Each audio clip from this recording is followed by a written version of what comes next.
Salve, salve! Alegria, alegria! Tudo bem com você, professor? Professor, sabe aquele sonho de passar em um concurso público na área educacional que hoje parece tão distante, anos-luz, devido ao tamanho da bibliografia hoje presente nos concursos e a falta de tempo? Eu vou te revelar como acertar questões sem precisar ler toda a obra, sem conhecer o autor e até mesmo sem ler o enunciado. Esse aulão é para professores e professoras como você, que trabalham o dia inteiro, muitas vezes tem jornada dupla, precisam cuidar da casa, dos filhos, dos cachorros, do papagaio e mesmo com toda essa rotina puxada, ainda carregam dentro de si o real desejo de serem aprovados em um concurso público. Se você sente que não tem tempo para estudar bibliografias imensas, nem energia para assistir horas e horas e horas de videoaula, depois de um dia cansativo, exaustivo de trabalho, mas ainda assim quer ter resultado concreto, com eficiência e estratégia, então esse aulão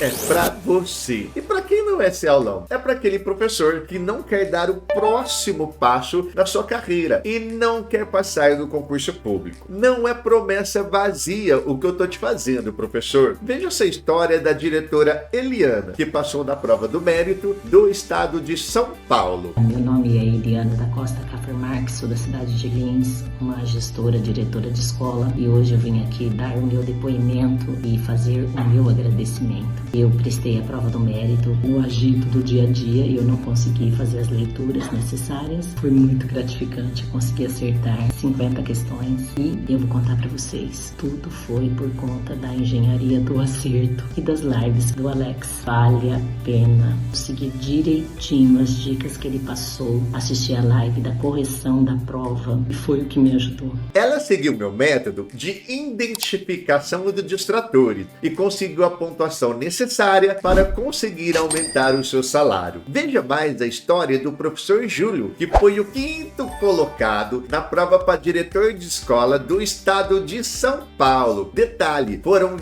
21 mil candidatos inscritos. Olá, meu nome é Júlio, eu sou diretor de uma escola pública da Rede Paulista de Ensino, mais especificamente na diretoria de Carapicuíba. E se você está assistindo esse vídeo é porque você está buscando informações sobre os cursos da Frônesis, do professor Alex, que eu fiz 2. O primeiro curso que eu fiz foi o para diretor de escola, que eu sou efetivo hoje em dia. Me surpreendi, um curso realmente fantástico. Nesse concurso público para diretor de escola, eu fui o 5º colocado do estado, estudando pelo material do professor Alex. Agora, veja esse print aqui da professora Rafaela, que conseguiu passar em primeiro lugar do concurso para supervisor do estado de São Paulo. Mas outro detalhe, hein? Eram 22 mil candidatos inscritos. Você pode ver agora mais depoimentos de professores que foram aprovados utilizando o nosso método.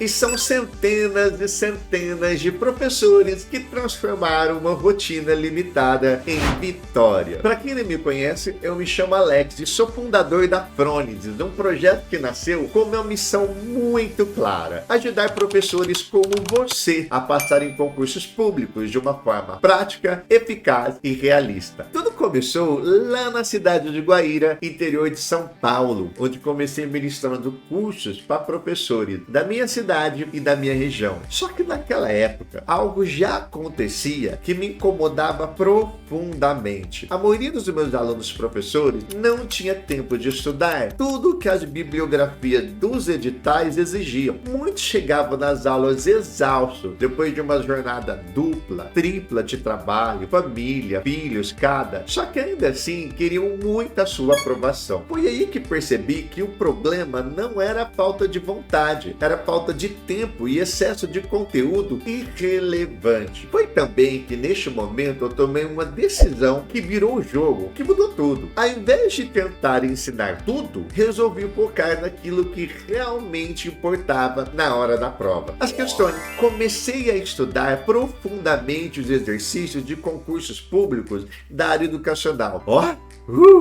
Foram centenas de provas analisadas. Eu queria entender como que os examinadores pensavam, como que eles formulavam as alternativas, onde estava o real segredo por trás de cada questão elaborada pelo examinador ou pela banca. Com o tempo e muita prática, eu consegui mapear os 16 tipos de distratores mais usados pelos examinadores pelas bancas. São aqueles erros disfarçados nas alternativas que fazem o candidato escorregar. Eu fui além, eu desenvolvi e criei 12 técnicas para identificar e eliminar esses distratores.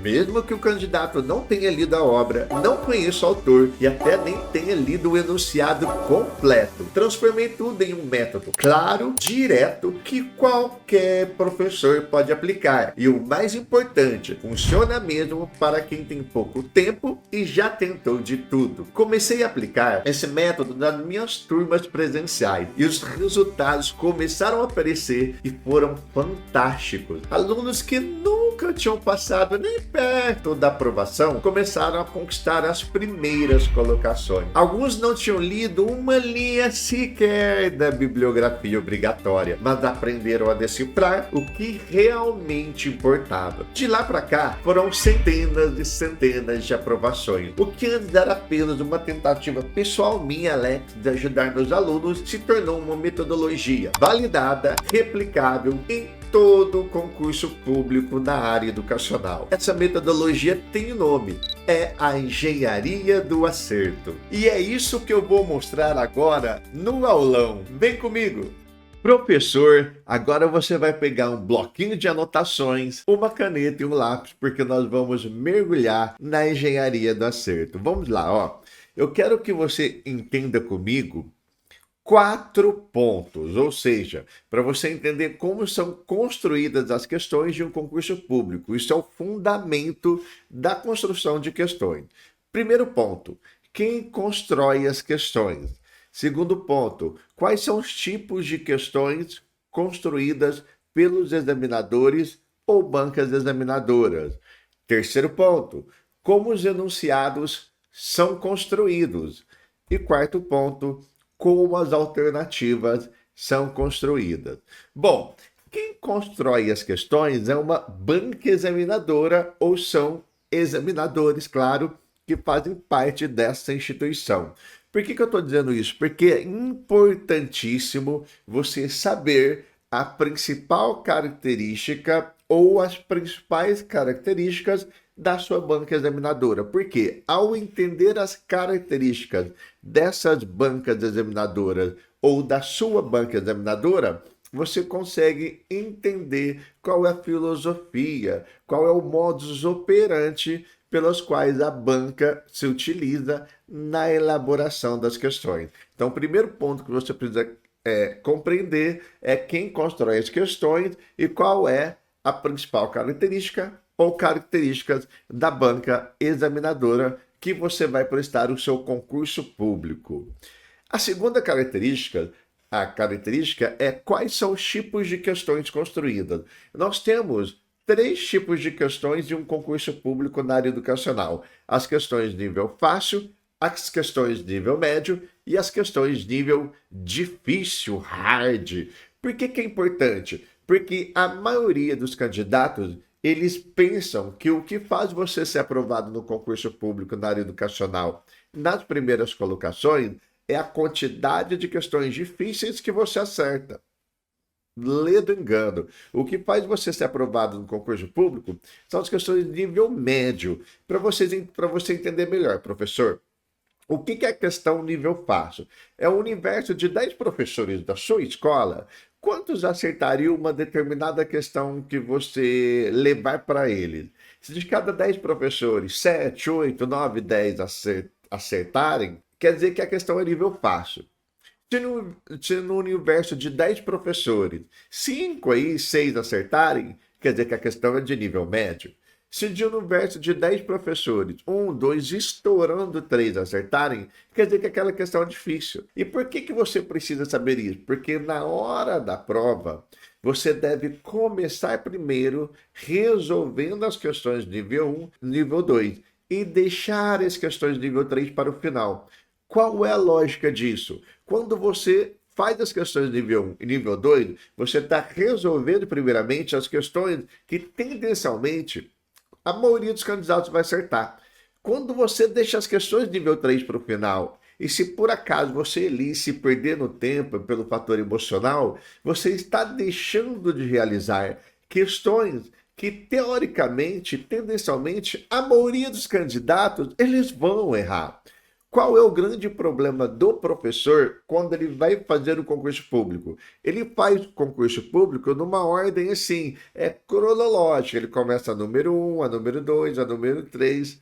Nananina não. Você deve deixar as questões nível 3 para o final. Porque se por acaso não lhe faltar tempo, você está deixando de fazer questões que os outros candidatos também vão errar. Agora imagine um outro cenário, que você deixe para trás questões nível 1, questões nível 2, dos quais a maioria dos candidatos vão acertar. Ou seja, a sua colocação vai lá para baixo. Então é importantíssimo, a partir de agora, professor, você entender quais são os tipos de questões construídas pelas bancas examinadoras. Agora vamos para o ponto 3, tá? Como os enunciados são construídos? Você precisa entender, claro, que todo enunciado é uma pergunta, ok?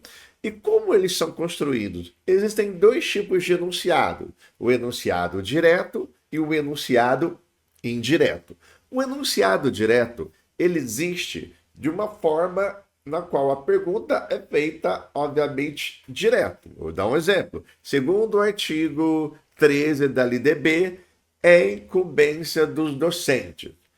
Aí você tem as alternativas, ou seja, é um enunciado direto, está perguntando as incumbências dos docentes, segundo o artigo 13 da LDB. Agora, existe um outro tipo de enunciado, que é o enunciado indireto. É uma pergunta indireta. Exemplo. Observe o trecho abaixo. Ele te dá um trecho. Ó. Segundo o artigo 13 da LDB, incumbência docentes, ou seja, ele te deu um trecho antes, um gráfico, uma tabela, uma informação. Os enunciados indiretos, eles existem por 3 motivos. Primeiro motivo, para contextualizar a questão, ou seja, para deixar a questão aí mais bonitinha, né? É difícil você fazer um concurso público só de pergunta direta. Geralmente é uma mistura de enunciados diretos e enunciados indiretos. O enunciado indireto, então, de contextualização, ele é justamente para isso, tá? Existe um outro tipo de enunciado indireto, que é o de ajudar o candidato. Então, a pergunta em si era muito difícil, o examinador vai lá, ou a banca examinadora, e deixa um trecho, um gráfico, uma tabela que vai lhe auxiliar na resolução da questão. Existe um terceiro tipo de enunciado indireto, que ele é para te atrapalhar. E ele te atrapalha de 2 formas: na qualidade do teu enunciado ou na extensividade do teu enunciado. Por exemplo, a banca examinadora ou o examinador elaborou a questão. Aí eles pensam, tá fácil demais. Vamos complicar? Vamos. Aí eles colocam, por exemplo, um trecho de uma obra. Só que trecho dessa obra é tão difícil, mas tão difícil, que complica a questão. Ou eles fazem o seguinte, eles colocam um trecho muito longo, um enunciado de 11, 12, 13 linhas, justamente para dificultar a questão na extensividade. Tá, Alex, mas por que você está falando tudo isso para nós? Estou falando para você, professor, porque é preciso que você comece a identificar o tipo de enunciado que você está lendo. Porque dependendo do tipo de enunciado que você está lendo, você só de bater o olho, você começa a ter a perspicácia de que aquele enunciado é direto, é indireto, é para te ajudar, é para te atrapalhar, é para contextualizar. Isso é importantíssimo ao fazer uma prova de um concurso público. Agora eu vou mostrar para você na prática alguns exemplos, mas eu vou só mostrar para você a título mais de curiosidade. Então vamos lá, ó. esse é um exemplo de um enunciado direto. Ó. Ele é uma linha, não tem firula, nem tem chuchu-chuco. Então vamos lá. Ó. A respeito da LDB, vírgula, assinale o botão correto. Seco, direto, certo? Agora eu vou te mostrar exemplos de enunciados indiretos, que são de 3 tipos. Então vamos lá. Enunciado indireto na forma de uma contextualização. O motivo, ele foi para contextualização. Em português, deixa a questão mais bonitinha. E eu vou te dar uma dica. Esse enunciado, geralmente você reconhece ele de uma forma fácil, porque ele geralmente é uma historinha. Ou ele é um estudo de caso, ou ele começa, por exemplo, como isso. Ó. Marisa participou de um seminário, e no final aqui ó, vem a pergunta da visão construtivista do Celso Vasconcelos. Então você percebe que é o enunciado em si, ó, ele tem todas essas linhas e no final ele vai perguntar alguma coisa do Celso Vasconcelos. Ou seja, enunciado para contextualização. Aí nós temos agora o exemplo de enunciado indireto, cujo motivo de ele ser indireto foi para auxiliar na resolução das questões. Olha o tamanho da criança, tá? Mas ele traz aí algumas palavras em que te auxiliam na resposta ali, encontrar a resposta correta, tá? E nós temos o terceiro tipo de enunciado indireto, cujo motivo é te atrapalhar. Esse enunciado, ele é indireto, olha o tamanho da criança, e ele foi feito para te atrapalhar. Por quê? Porque ele é muito extenso. Se você for ler esse enunciado, você vai perceber que ele não apresenta dificuldade nenhuma na sua leitura. Mas como ele é muito longo, isso traz o quê? Atrapalha o candidato, principalmente na hora da prova, em relação ao seu tempo ali de elaboração e de resolução de questões. Elaboração não, de resolução de questões. Ok? Agora, a gente vai entrar no cerne, no coração da engenharia da certa, de entender como as alternativas são construídas. Quando o examinador ou a banca examinadora vai elaborar, criar uma questão de concurso público, primeiro eles criam o enunciado, depois eles precisam criar 4 alternativas, uma correta e 4 incorretas geralmente. Como as bancas fazem os examinadores? Primeiro eles escrevem a alternativa correta. E vamos imaginar que a alternativa correta leve aí para ser escrita 10 minutos pela pessoa, pelo professor. Então o examinador ele leva 10 minutos para fazer, por exemplo, a alternativa A, que nesse exemplo nosso seria a alternativa correta. Depois ele precisa criar 4, a B, a C, a D, e aí, neste nosso exemplo. Na B, ele vai pensar assim, eu preciso criar um belo distrator, porque senão os candidatos vão acertar a pergunta muito fácil. Eles vão ver que é A logo de cara. Então eu preciso criar um belo distrator para confundir o candidato. E aí o examinador ele vai lá e se ele levou 10 minutos para construir a alternativa correta, ele vai levar os mesmos 10 minutos, quiçá até mais, para construir um belo distrator, mas que assim, um distrator supimpa que vai fazer você se confundir.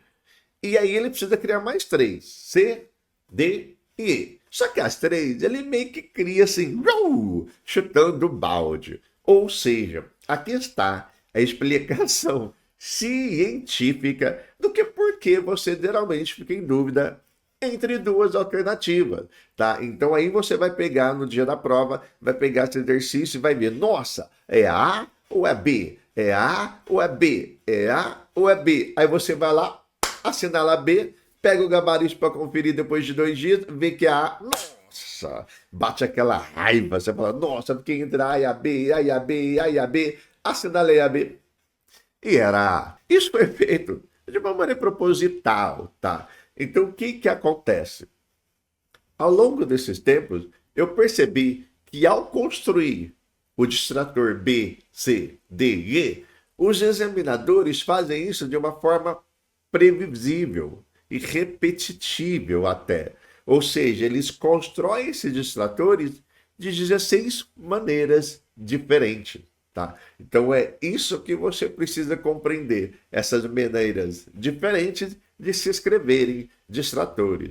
Entendeu por que geralmente você fica em dúvida entre duas alternativas?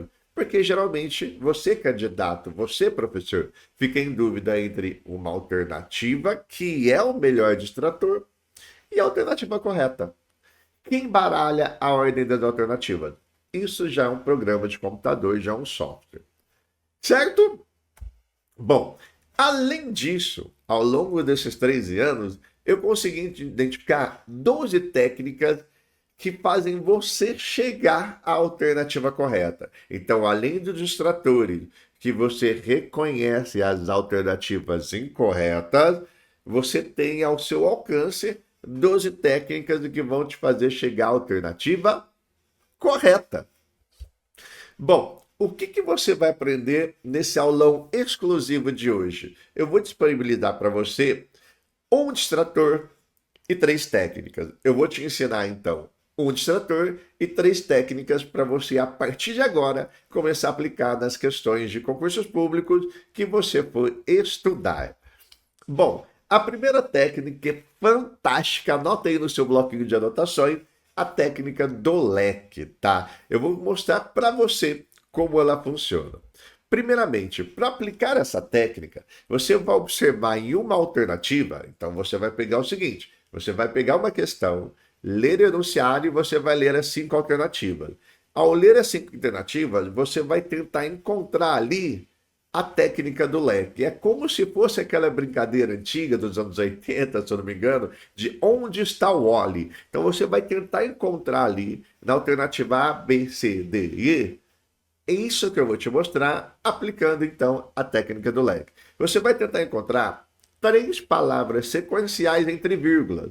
Geralmente, essas alternativas, elas são as corretas. Exemplo, você encontrou lá numa alternativa D, por exemplo, a palavra cultural, vírgula, filosófico, vírgula, econômico. Opa, tem 3 palavrinhas, ou cultural, vírgula, econômico e social. Opa, são 3 elementos, 3 frases, 6 sentidos, 3 enfim. Quando você encontrar isso, provavelmente você está lendo a alternativa correta. Olha que loucura, professor! A porcentagem, a probabilidade da técnica do leque é de 70% a 80%. Então, estou te dizendo que quando você reconhece, né, essa característica da alternativa e aplica a técnica do leque, de cada 10 alternativas, né, de cada 10 questões, tu vai acertar 7 ou 8. Olha que impressionante, tá? Vamos lá, alguns exemplos. Isso aqui são alternativas corretas de exercícios reais que caíram em concursos reais. Exemplo, se manifesta pela busca da vida. Poética 1, vírgula, dedicada ao amor, vírgula, admiração, vírgula, a paixão, vírgula, a festa, vírgula, 5.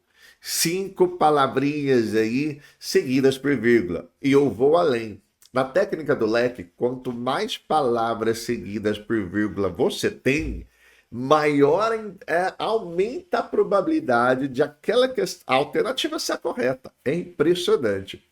Segundo exemplo, a nova situação solicita cada vez mais que o docente esteja preparado para exercer uma prática contextualizada, atenta às especificidades do momento, vírgula, cultura local, vírgula, e alunado diverso, vírgula, 3.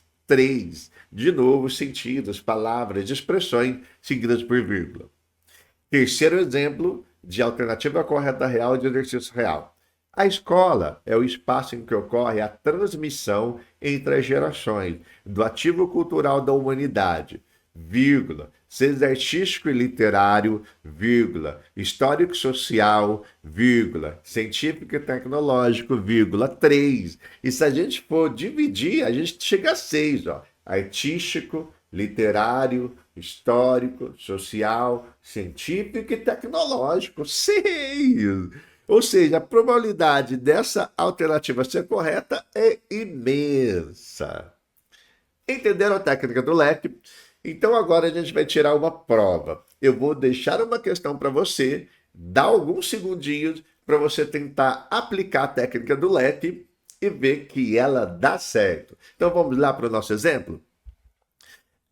Um detalhe, eu vou procurar trabalhar com vocês, deixa aulão, questões que eu não vou mostrar para você o autor, para provar para você, professor, que é possível você acertar questões mesmo sem conhecer o autor da obra. Vamos lá então? Então vamos lá, vamos ler juntos? Leia o trecho abaixo.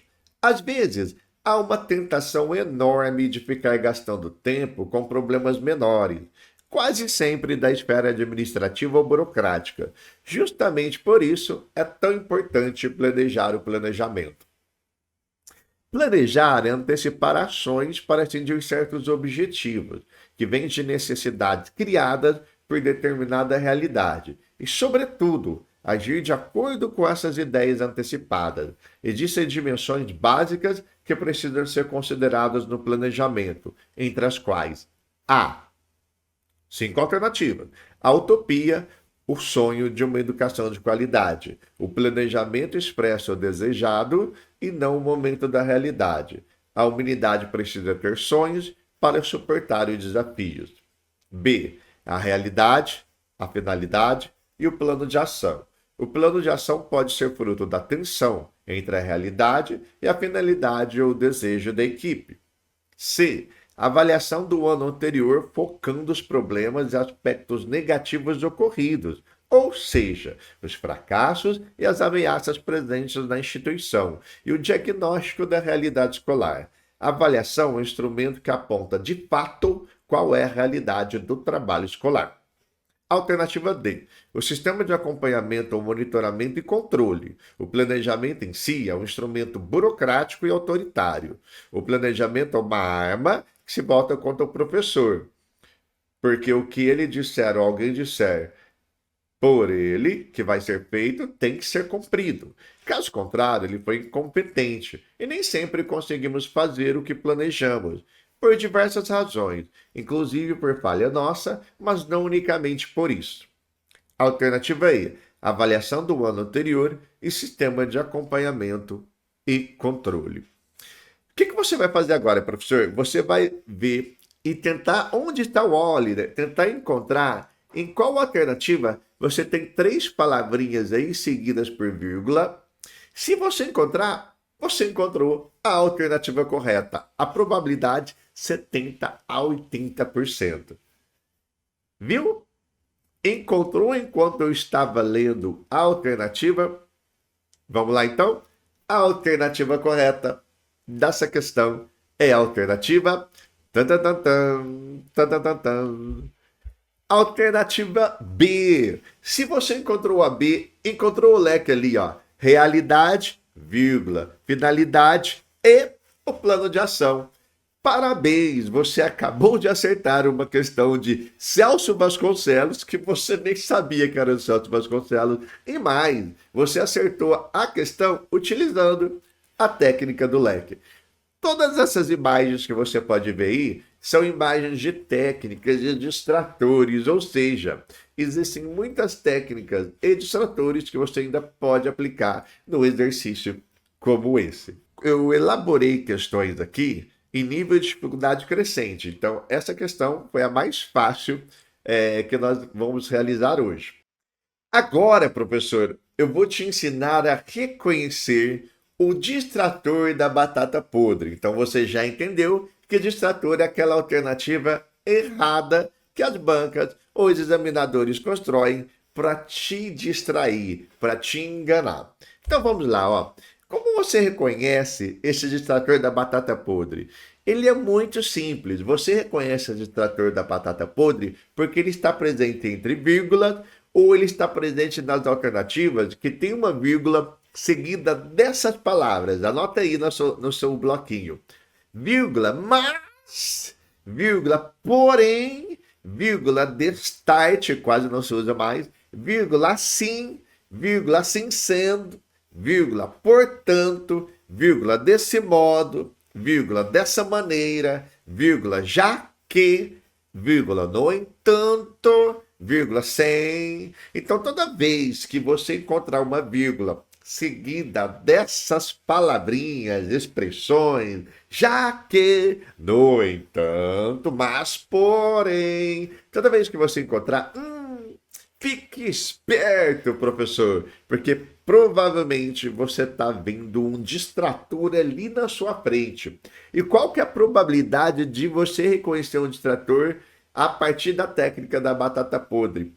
É de 50% a 60%. Olha só, de cada 10 alternativas que você lê e reconhecer uma vírgula ou mais do porém, aquilo para ser um distrator tem a probabilidade de 50 a 60, de 5 a 6 questões no universo de 10. Vamos ver então exemplos reais. Esses são exemplos reais de distratores reais, de questões reais. Ó.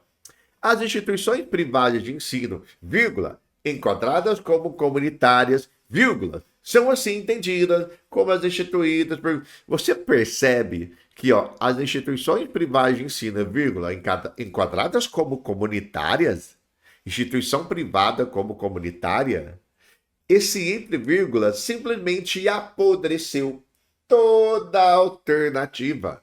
Daí o nome batata podre que eu criei, tá? 2.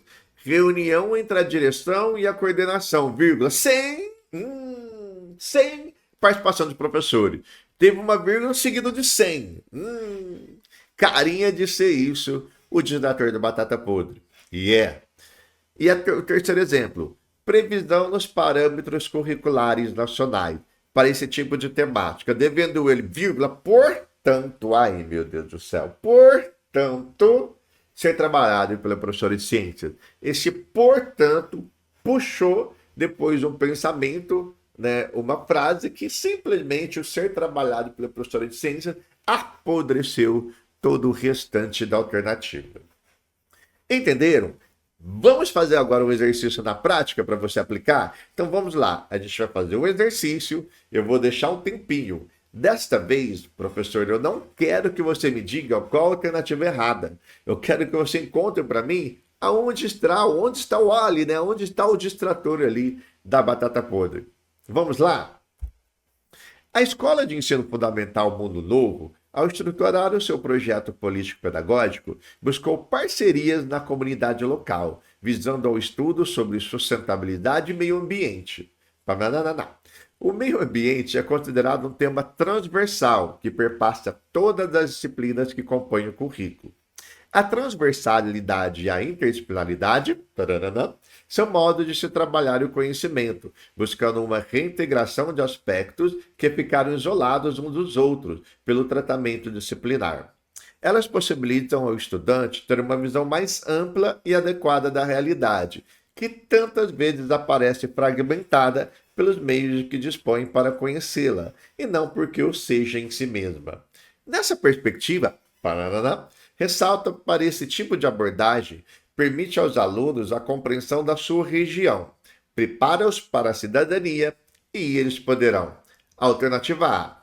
Ver a educação como instrumento de transformação da própria realidade. Alternativa B. Adaptar-se melhor ao mundo capitalista e à própria realidade em que vivem. Alternativa C. Perceber que os conhecimentos escolares não servem para o mundo atual. Alternativa D. Entender que os países em desenvolvimento devem adiar o uso da tecnologia. E alternativa E. Verificar que a globalização afeta o ambiente, mas não atinge a educação. E aí, professor? Já encontrou o distrator da batata podre? Será que ele está na A, na B, na C, na D ou na E? Anota no seu bloquinho. Então, a alternativa que é um distrator, que contém ali a batata podre é a alternativa... Alternativa E. Tá, então a alternativa E, que estava o distrator da batata podre. Olha ele lá, ó. Verificar que a globalização afeta o meio ambiente, e afeta mesmo, tá certinho, vírgula, mas o distrator da batata podre. Mas não atinge a educação. Então a globalização não atinge a educação. Ou seja, o mas não atinge a educação apodreceu todo o raciocínio que vinha antes da alternativa. Próximo. Técnica rock balboa. Tan, tan, tan, tan. Tan, tan, tan, Survivor, Eye of the Tiger. Pô, nossa, eu sou fãzaço de Sylvester Stallone. Vamos lá, Stallone. Técnica rock balboa é uma das minhas preferidas. E ela é muito simples, tá? Então vamos lá, ó. A aplicabilidade dessa técnica, a probabilidade dela é de 70% a 80%. Gente, olha que maravilha. De cada 10 exercícios você aplicar a técnica rock balboa, você acerta 7 ou 8. E é uma das técnicas mais simples que existem. E ela consiste no quê? Ao longo desses 13 anos, resolvendo centenas e centenas de questões, eu fui anotando as expressões que mais caem nas alternativas corretas. Expressões, palavras, sentidos, ideias. Então eu tenho uma série de expressões, ideias, sentidos anotadas em que quando você as encontra em uma alternativa, você fala pimba! Provavelmente é a correta, porque é a técnica rock balboa, ou seja, não dá para você lutar contra elas. Não queira lutar contra elas, tá? Ou seja, quando você encontra uma dessas expressões, provavelmente a alternativa correta é só identificar. Como são várias expressões, né, sentido, eu vou fazer uma direta aqui para você conhecer uma delas. Vamos lá? Então vamos lá, ó. Nos contextos urbanos e industriais, a educação escolar é indispensável para todos os aspectos da vida social e tem como seu locus privilegiado a escola, a qual, segundo, pode ser entendida como espaço de garantia de direitos e compromissada com a formação do cidadão. O direito à educação, na legislação brasileira, consta no entendendo-se a todos e tendo por objetivo a. O desenvolvimento psicomotor na primeira infância e alfabetização e instrução dos 6 aos 14 anos. Alternativa B. A apropriação dos valores democráticos e das habilidades necessárias à inserção do mercado de trabalho urbano. Alternativa C. O pleno desenvolvimento da pessoa, seu preparo para o exercício da cidadania e sua qualificação para o trabalho. Alternativa D. A aquisição de conhecimentos técnicos científicos necessários ao pleno desenvolvimento profissional do cidadão. E alternativa E. A formação do cidadão compromissado consigo mesmo, apto a enfrentar os desafios da sociedade burguesa. Tá. E aí, Alex? E aí é o seguinte, ó. Primeira coisa. Você notou, professor, eu fiz um peguinho aqui para você. Você notou, ou comece a anotar agora, anota no seu bloquinho de anotações, que dá para aplicar aqui uma técnica que você acabou de aprender comigo? Observou? Isso mesmo! Aqui você tem como aplicar a técnica do leque. Se você enxergou, parabéns. Então é o seguinte, vê aí uma dessas alternativas que tem 3 elementos, lembra? Seguidos por vírgula ou e vê qual que tem. Provavelmente aquela vai ser a alternativa correta, ok? Só que essa mesma técnica do leque, nessa mesma alternativa correta, nós vamos aplicar a técnica rock balboa, porque ela contém um sentido de expressão que não dá para você brigar contra isso. Quando você encontrar isso que eu vou te mostrar em uma alternativa, provavelmente é a alternativa correta. E a alternativa correta dessa questão é a alternativa alternativa C, tá? Como é que eu sei a C? Professor, tem 2 setas de neon gigantescas apontando para C. Primeira, leque. Pleno desenvolvimento da pessoa, vírgula. Seu preparo para o exercício da cidadania, 2. E sua qualificação para o trabalho, 3. Leque. E por que rock balboa?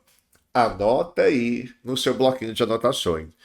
Toda vez que você encontrar essa expressão, Pleno desenvolvimento. Alex, ele está perguntando aqui qual é o direito, qual é o objetivo do direito à educação no Brasil. E parabéns, você acabou de acertar uma questão da LDB, da Constituição Federal, sem saber que era da LDB da Constituição, que eu tampei o autor, entre aspas.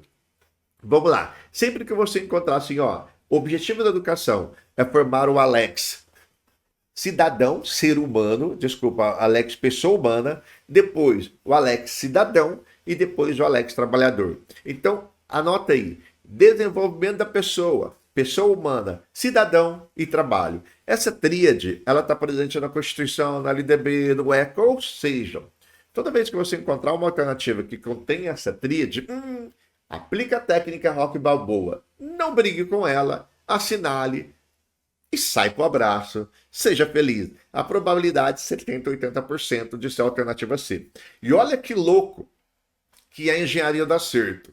Você consegue aplicar várias técnicas na mesma questão, reconhecer os distratores numa mesma questão. Tá? Então, aqui eu estou aplicando duas técnicas, a do LEC e a do Rock Balboa, que me apontam que a mesma alternativa correta é a C. Próxima. Agora você vai aprender a técnica das keywords, a terceira técnica do nosso aulão exclusivo de hoje. A técnica das keywords, ela é uma técnica que requer um pouco de prática. Ela é uma ideia super simples. Você, a partir de agora, você vai aprender a ler uma questão e pelo menos passar um traço nas 3 palavras ou 4 palavras no máximo do enunciado que você considera palavra-chave. Tá? Então você vai pegar e ler o enunciado e com a prática você vai ter o costume de passar um traço, de circular as 3 ou 4 keywords, palavras-chave de todo o enunciado. Por quê? Pasmem, no que consiste a técnica? Eu observei que, ao longo dos anos, que várias alternativas corretas, elas têm as palavras-chave ou derivadas delas que estão no enunciado. Exemplo, no enunciado você tem uma palavra-chave, por exemplo, como educação e escola. Então você tem um enunciado cujas palavras-chave você entendeu, que é educação, escola. E você vê lá na alternativa D e vê que ela tem a palavra educação e escola. Ou tem a palavra educando e escola. Ou tem a palavra educando e colégio. Ou seja, palavras similares ou iguais às keywords que você anotou no enunciado. O que significa? Que provavelmente cerca de 60% a 70% de você acertar a questão assinalando aquela alternativa que tem palavras iguais às palavras-chave do enunciado ou derivadas. Entenderam? Vamos então aplicar? Então vamos lá, ó. Eu vou ler esse exercício com você e você vai procurar identificar 3 ou 4 palavras-chave comigo. Vamos lá? Então vamos lá. Inês leciona para o 4º ano de uma escola, né, e observou que parte dos seus alunos não relaciona os cálculos que realiza em sua vida cotidiana com regras da matemática ensinadas na escola. Opa! Matemática, para mim, é uma grande keyword aqui, porque está falando de cálculo, matemática. Então, matemática, para mim, é uma keyword. Eu vou circular a palavra matemática ou passar um traço. Buscando compreender este fato, leu o livro. Ao lê-lo, verificou que não poucas das crianças se referem a ela. Quem é essa ela? Matemática, tá vendo que é uma grande keyword? Como a disciplina, de novo, matemática, que menos gostam. Opa, então eles menos gostam da keyword que é a matemática. Esse menos gostam, para mim, é uma keyword. Menos gostam. E para muitas, ela causa temor. Então, a keyword matemática é a disciplina que os alunos menos gostam e causam temor. Para mim, essas são as 3 keywords até agora. Matemática, menos gostam e temor. Quanto aos professores, a maioria diz que para não confundir as crianças, porque elas menos gostam e têm temor, ensinam a matemática trabalhando isso em separados. Por exemplo, adição, subtração. Essa forma de ensinar precisa ser mudada. Ensinar o quê? Matemática. Por que ela precisa ser mudada? Porque eles menos gostam e têm temor, as crianças. Porque, como diz, se na escola nós assumirmos, tanto ao ensinar como ao avaliar, que fazer matemática, de novo, é mais do que fazer contas, não só poderíamos conseguir que as crianças adquirissem conhecimentos mais sólidos, como também ofereceríamos a oportunidade de que elas, para mim, as 3 keywords indiscutíveis desse enunciado são matemática, porque menos gostam e porque ela causa temor, medo. Por isso, todo esse enunciado. Então agora você vai fazer o seguinte, a gente vai ler as 5 alternativas e você vai encontrar uma alternativa que contém palavras parecidas com essas 3 keywords ou derivadas, o que traz um sentido mais ou menos de expressão igual. A. Se interessassem por profissões ligadas às ciências exatas. B. Perdessem boa parte do medo que essa disciplina lhes causa. C. Decorassem menos os conteúdos ensinados pelos professores. D. Melhorassem de forma significativa seu rendimento nas provas. E. Se apaixonassem por essa invenção humana que é a matemática. Ok? O que você vai fazer agora? Onde está o olhe? Quais são as 3 palavras-chave do enunciado? Matemática, menos gostam e temor. Você encontrou alguma alternativa que tem essas 3 palavras, ou pelo menos 2 delas? Quanto mais palavras você encontrar na mesma alternativa, a probabilidade de ser aquela é muito maior. Já encontrou? E claramente a alternativa correta é a alternativa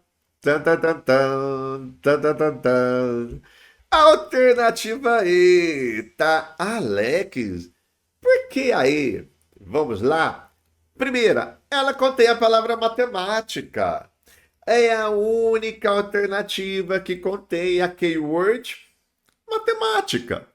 Só por aí já dá bom.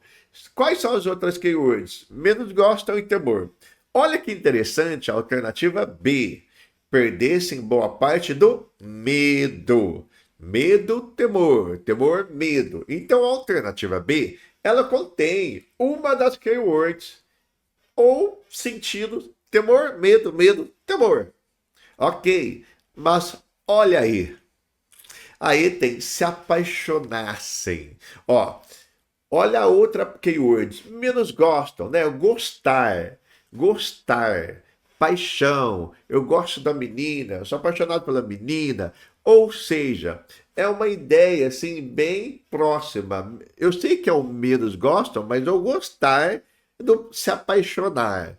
Ou seja, é a alternativa E, porque ela contém 2 keywords que estão, ou sentidos, ou palavras, que são derivadas ou iguais ao enunciado, principalmente matemática. Aí você pode até fazer um joguinho rápido, né, de raciocínio. Ó. Perdessem boa parte do medo que a disciplina lhes causa? Será que é uma matemática, é a própria matemática, um ser vivo que causa medo às pessoas? Não tem sentido, né? Se apaixonassem por essa invenção humana, que é a matemática. Certo? Próximo. Ah, e você acabou de acertar um exercício sobre a Adélia Lerner. Pois é, você acertou o exercício da Adélia Lerner, uma grande educadora presente em vários concursos públicos. Próximo. Próxima questão. Próxima questão. Continuando ainda, professor, treinando a técnica das keywords, vamos para a questão super difícil, mega power, ultra difícil, mas que é uma questão que é um leão de dificuldade. A gente vai transformar num gatinho usando a engenharia do acerto. Vamos lá. Segundo, as formas de atuação e da organização e da gestão das escolas favorecem o alcance dos objetivos pedagógicos por ela delineados.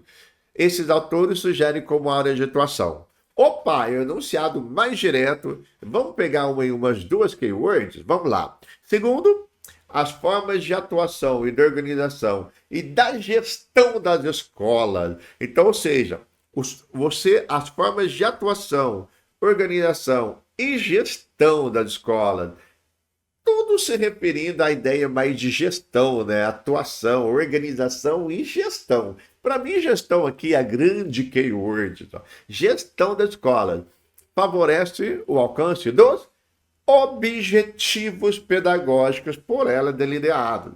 Então, a grande sacada keyword para mim é gestão de escolas para favorecer o quê? Objetivos pedagógicos. Que objetivos que são? Pedagógicos. Então, para mim, as duas keywords é gestão e pedagógicos, objetivos pedagógicos. Beleza.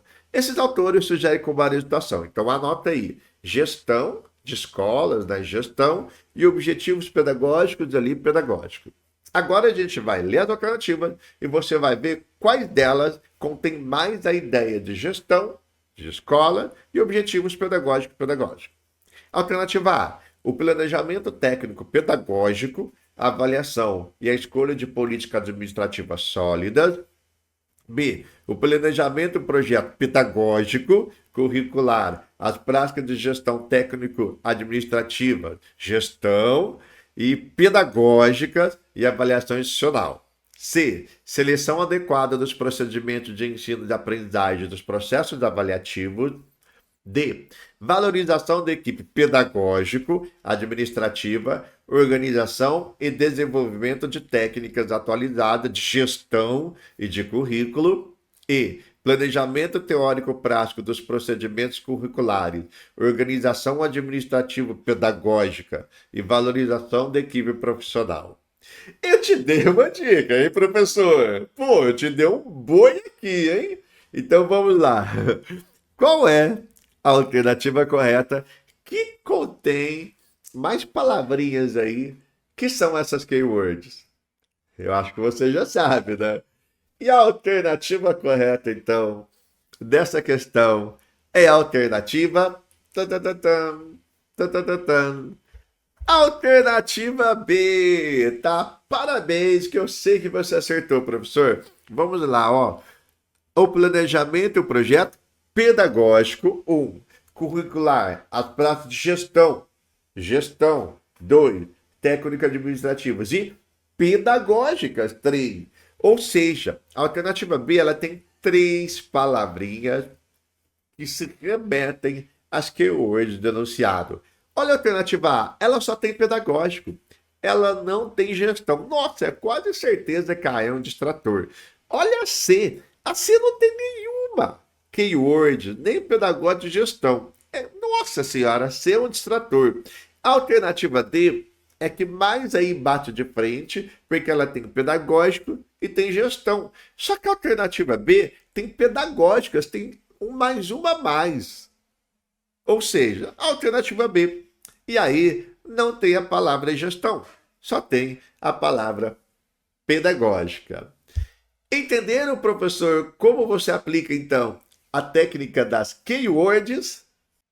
Isso, professor, é a engenharia do acerto. A engenharia do acerto não é apenas um curso, é um método, uma engenharia real, mapeada com base em anos de prática, testes, erros e centenas de questões de concursos educacionais analisadas na vida real. E ela parte de uma verdade que poucos têm coragem de dizer. Saca só, saber a teoria, conhecer o autor, decorar a obra, tudo isso é muito importante, mas não é o suficiente. Afinal, o que faz você ser aprovado é uma coisa só: marcar a alternativa correta no gabarito e ponto. E foi com essa verdade em mente que o Alex comecei a olhar para a prova de uma forma diferente. Enquanto muitos estavam preocupados em resumos, resenha, brainstorms, mapas mentais, vídeos longos, listas de leitura quase intermináveis, eu olhava para a estrutura da prova como uma espécie de quebra-cabeça. Eu comecei a me perguntar: se eu fosse o candidato ou fosse a banca examinadora, como como eu elaboraria essa questão? Como eu criaria essas alternativas? E ao longo de mais de 13 anos preparando professores para concursos públicos em turmas presenciais e também online, eu mergulhei profundamente na estrutura das questões. E o que eu descobri? Bingo! Descobri que todas as questões têm uma engenharia por trás dela. Existe um padrão, existe uma lógica e o mais importante de tudo, existe uma forma repetitiva e previsível com a qual os examinadores e as bancas examinadoras constroem as alternativas. Mais especificamente, toda questão começa pelo enunciado. Depois o examinador escreve a alternativa correta e por fim ele precisa criar as alternativas faltas, os tão famosos distratores. Esses distratores, eles não são aleatórios, eles são criados para te confundir, para fazer você errar com convicção. E é justamente nesses distratores que está o segredo da sua aprovação, está o coração da engenharia do acerto. Estudando centenas de provas e aplicando isso com os meus alunos, eu identifiquei os 16 tipos de distratores que mais aparecem em concursos públicos da área educacional. Além disso, eu desenvolvi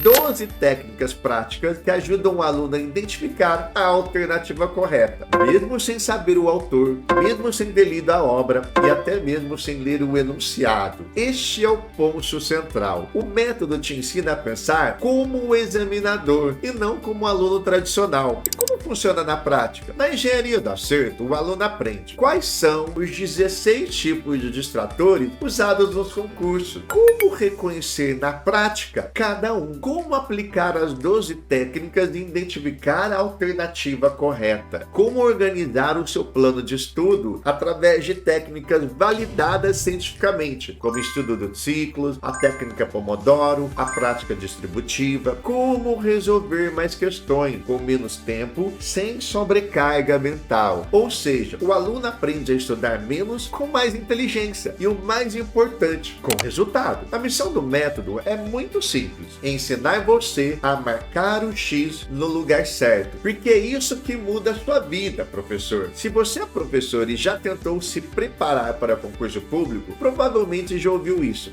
Você precisa ler toda a bibliografia do edital, você tem que estudar o autor X, ler a obra Y, ver a lei Z, estude pelo PDF, leia 3 horas, faça resumo, faça anotações, grife, releia. Professor, torça para dar tempo de fazer tudo isso. É assim que milhares de professores continuam, afogados em apostila de mais de 300, 400 páginas, pulando de resumo em resumo sem entender o contexto, gastando horas vendo videoaulas intermináveis, se culpando por não ter tempo de estudar tanto. E o pior, se frustrando quando mesmo depois de tudo isso não conseguem passar. Essa forma de estudar tradicional, pesada, ultrapassada, está em todos os cursinhos por aí. E é por isso que tanta gente estuda por meses, quiçá anos, e ainda assim não alcançam a sua tão sonhada aprovação. Eles estão jogando o jogo da prova como se fosse uma maratona lá Usain Bolt. Mas concurso público não é prova de leitura, é prova de acerto. O que você vai aprender comigo na engenharia do acerto? Na engenharia do acerto, a lógica é completamente diferente. Aqui, a gente começa pelo que realmente importa: o gabarito. Porque no fim do dia, você só precisa fazer uma coisa para ser aprovado: marcar o X na alternativa correta. E para isso, você não precisa saber tudo. Você precisa saber como o examinador pensa. Eu ensino como os examinadores constroem as questões. Sim, existe uma estrutura por trás. Quais são os 16 distratores mais usados para te confundir? Quais são as 12 técnicas que você pode aplicar para eliminar as alternativas erradas e acertar mesmo sem conhecer a obra. Como estudar com um plano enxuto, baseado em resolução de questões reais, prática distributiva, técnica Pomodoro e estudo por ciclo. A maioria ensina teoria. Eu ensino a engenharia do acerto. A maioria ensina para você aprender um conteúdo. Eu ensino para você acertar a questão. A maioria quer que você dê conta da bibliografia. Eu quero que você dê conta da sua aprovação. Este é o verdadeiro divisor de águas entre quem estuda por estudar e quem estuda para passar. Agora que você já entendeu por que tantos professores não passam e por que o seu resultado pode ser completamente diferente com o nosso método, eu quero te fazer um convite especial. Entrar para a nova turma da Engenharia do Acerto, um programa de assinatura exclusivo pensado para acompanhar o seu ritmo, seu momento e a data do seu concurso. Isso mesmo, não é um curso engessado, mas uma plataforma viva, dinâmica, onde você recebe acesso imediato ao método, aos exercícios, às técnicas e à minha orientação, do jeito que funciona para você. Veja o que você recebe ao entrar hoje. Acesso a todos os cursos oferecidos da plataforma, sem limitações, liberdade total para solicitar à nossa equipe quantos cursos quiser, conforme o edital do concurso que você for prestar, utilizando todo o acervo da nossa plataforma. É isso mesmo, você solicita um curso para qualquer concurso público e nossa equipe disponibiliza o curso para você em até 24 horas. Acesso a mais de 2.000 videoaulas de conteúdo pedagógico da plataforma Prônio. Cursos completos de matemática, raciocínio lógico, português, prontos para você estudar direto ao ponto. Download dos resumos das videoaulas em PDF para você imprimir ou salvar e estudar como e quando quiser. Centenas de exercícios resolvidos com comentários em vídeo para você treinar a lógica de aprovação na prática. Comunidade exclusiva no WhatsApp, com suporte, trocas e motivação diária com outros professores concurseiros. Você não estará sozinho, professor. E aulas online ao vivo toda semana com resolução de questões e acompanhamento direto comigo. Você escolhe o plano que se encaixa melhor com o seu momento. Plano trimestral, ideal para quem tem prova marcada ou quer uma imersão rápida, com valor de investimento de 3 vezes de R$ 111,66. Plano semestral, mais tempo para acompanhar tudo com tranquilidade. Possui um valor de investimento de 6 vezes de R$ 96,33. E nós temos também o nosso plano anual, a melhor relação custo-benefício e acompanhamento ao longo prazo. Possui investimento de valor de 12 vezes de R$ 87,35. E eu tenho 2 garantias para você entrar sem medo. A nossa garantia incondicional de 7 dias. Você entra, testa absolutamente tudo, explora os módulos, assiste às aulas e participa da comunidade. Se por qualquer motivo mesmo, não gostou da cor do meu cabelo, decidir que esse curso não é para você, é só pedir o reembolso integral, sem burocracias, sem perguntas, sem letras miúdas. E nós temos a nossa garantia constitucional, compromisso com o resultado. Se você assistir ao curso, aplicar o método e mesmo assim não for aprovado, acertando no mínimo metade da sua prova objetiva, nós devolvemos metade do seu valor investido. É isso mesmo que você acabou de escutar. Nosso compromisso é com o resultado real. Você só precisa provar que aplicou o método e que foi para a prova. Professor, agora você tem 3 caminhos. Primeiro caminho, ignorar completamente tudo que você viu e escutou aqui nesse aulão exclusivo e continuar estudando do jeito tradicional, torcendo com todas as suas forças para que dê certo. Segundo caminho, tentar sozinho desenvolver um método próprio depois de anos de erros e tentativas, como eu fiz. E o terceiro caminho, clicar agora no botão abaixo. Quero passar sem estudar muito e começar hoje mesmo sua jornada rumo à aprovação com o método mais prático e funcional que existe. Eu vou estar lá com você em cada módulo, aula, encontro, até você conquistar a sua aprovação. Te vejo dentro da Engenharia do Acerto, professor. Até lá!